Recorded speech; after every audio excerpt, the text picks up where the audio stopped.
December 19, 1944, near Bastogne, Belgium. Snow whipped across the frozen forests of the Ardennes as American soldiers huddled inside shallow foxholes. Every breath turned to ice in the bitter air. German artillery pounded the surrounding woods without mercy, shaking the frozen ground beneath their boots. For days, the U.S. Army had been pushed back by Hitler's surprise winter offensive, and many believed the Germans had seized the advantage. But inside the German command, confidence had turned into arrogance. One German general reportedly dismissed the Americans, claiming they didn't have the stomach for real war. He believed U.S. soldiers were too comfortable, too inexperienced, and too soft to survive the brutal winter fighting that German troops had endured for years on the Eastern Front. It was a dangerous mistake. Nearly 50 miles away, Lieutenant General George S. Patton stood over a massive operations map inside, his headquarters in Luxembourg. While other Allied commanders focused on stopping the German advance, Patton was thinking about something entirely different. He wanted to attack. When reports arrived that thousands of American troops were trapped inside Bastogne, Patton made a promise that shocked everyone in the room. He wouldn't need a week. He wouldn't even need several days. He would turn his entire Third Army north and strike the Germans in just 48 hours. Many officers thought it was impossible. Moving hundreds of tanks, thousands of trucks, and tens of thousands of soldiers across frozen roads in the middle of the largest German offensive in the West sounded like madness. But Patton had no intention of proving the German general right. He was about to show the world exactly what American soldiers were made of. Patton didn't waste a single minute. The moment he left the Allied commanders' meeting, telephones rang across Third Army headquarters. Orders flew from one unit to another. Tank crews were awakened, truck drivers started frozen engines, and engineers rushed to inspect bridges that would soon carry thousands of vehicles. Patton had already prepared for a crisis like this. Days before the German attack, he had secretly ordered his staff to create emergency plans in case the enemy launched a major offensive. While others believed Germany was too weak to strike, Patton wasn't taking any chances. Now those plans were put into action. Within hours, nearly 250,000 soldiers, hundreds of Sherman tanks, artillery guns, and supply trucks began turning north toward Bastogne. It was one of the largest and fastest troop movements of the war. The weather made everything worse. Snow covered the roads. Ice caused vehicles to slide into ditches. Mechanics worked through the freezing night to keep engines running. Drivers stayed behind the wheel for hours without sleep. Knowing every minute could mean the difference between life and death for the surrounded troops. Meanwhile, inside Bastogne, the soldiers of the 1st Airborne Division were running out of ammunition, food, and medical supplies. German forces tightened the noose around the town. They believed the Americans couldn't hold out much longer. What they didn't know was that an entire American army was racing through the frozen Ardennes to reach them. Patton had accepted enormous risks. If the roads became blocked, if fuel ran out, or if the Germans stopped his advance, the rescue would fail. But Patton believed speed was his greatest weapon. And soon the German general who mocked American determination would begin to realize just how wrong he had been. The battle became a desperate race against time. German commanders quickly realized something was happening. Reconnaissance reports began arriving from the front.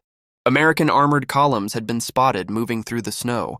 Fresh troops were appearing in areas where no major Allied forces had been expected. At first, many German officers dismissed the reports. Surely the Americans couldn't move an entire army that quickly. But the evidence kept growing. Patton was coming, and he was coming fast.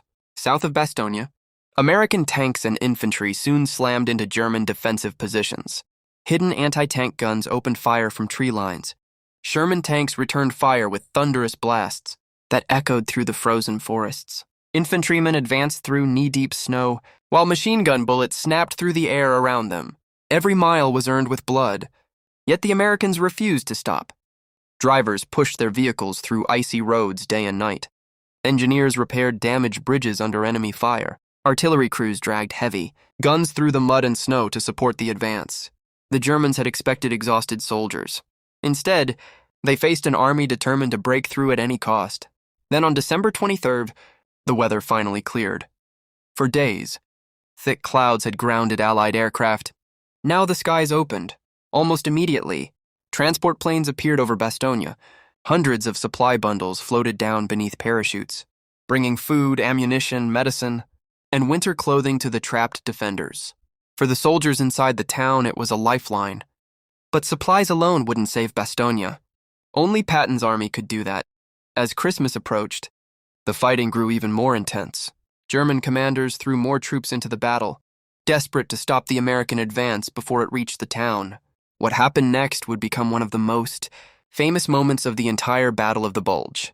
December 26, 1944, near Bastogne, Belgium. After days of relentless fighting, the lead tanks of the 4th Armored Division, part of Patton's 3rd Army, smashed through the final German roadblocks near the village of Assenois.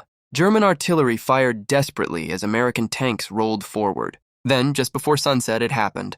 From inside Bastogne, exhausted paratroopers of the 101st Airborne Division saw American tanks approaching through the snow. The siege was finally broken. After nearly a week of being surrounded, the defenders were no longer alone. The road into Bastogne was open. For the soldiers trapped inside, it meant food, ammunition, medical supplies, and, most importantly, hope. For the Germans, it meant something far worse. Their offensive had lost its momentum. The bold plan to split the Allied armies was beginning to collapse. The German general who claimed Americans didn't have the stomach for war had his answer. It wasn't delivered through speeches or propaganda. It was delivered by soldiers who marched through freezing temperatures, tank crews who fought without rest, engineers who rebuilt bridges under fire, and medics who refused to leave the wounded behind. Patton's greatest achievement wasn't just moving an entire army in record time. It was proving that determination could overcome impossible odds. The Battle of the Bulge would become Germany's last major offensive in Western Europe. Although the fighting continued for weeks, the failure to capture Bastogne marked a major turning point. History remembers George S. Patton as one of America's boldest generals, but his success was built on the courage of thousands of ordinary soldiers who refused to surrender, even when the enemy believed they would. Sometimes the most powerful way to answer an insult isn't with words. It's with actions that change history.